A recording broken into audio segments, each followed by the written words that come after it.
Northern Greece is facing a significant water crisis due to prolonged drought conditions. These conditions have been exacerbated by successive heat waves and a lack of rainfall over the past few years. The reason for the prolonged drought, according to meteorologists, is attributed to human intervention and the climate crisis.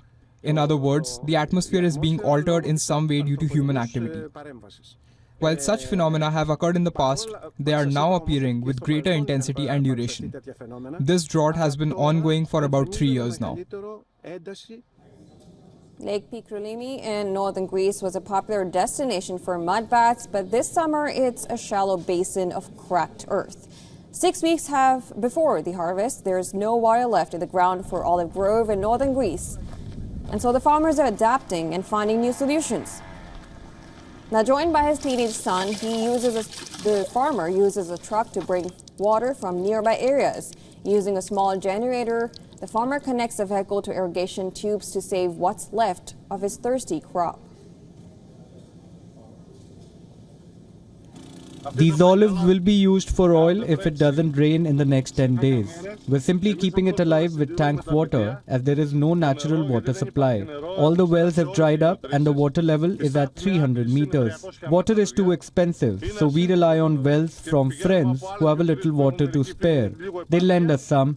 We pay for it, sometimes at high prices, to keep the trees alive, hoping that it might rain. This summer, southern Europe has been hammered by successive heat waves, placing larger drought spots on the map across the region. The groundwater beneath Papadakis 270 olive trees is dwindling and becoming brackish, with the drought expected to cut off his expected yield in half. The shoreline of Lake Doirani has receded by 300 meters in recent years. I practice circular economy. I wash my dishes and then use the water in the yard.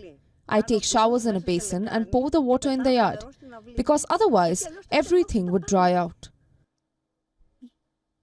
I try to save water wherever I can, and when it became necessary, I even used a cart to transport water from the sea for the toilet.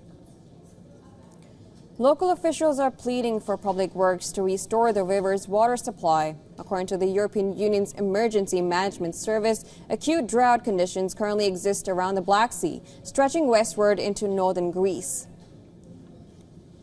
On the other hand, hundreds of thousands of dead fish blanket the port of a Greek tourist town. They were swept in by receding floodwaters and died upon contact with salt water. Some experts say they died due to pollution. The second potential issue is widespread pollution from pathogens that could develop, potentially harming marine mammals in the Pagasetic Gulf, such as dolphins and turtles. We don't yet know the full extent of the damage. We will have to see how things develop over the next few days. We are worried.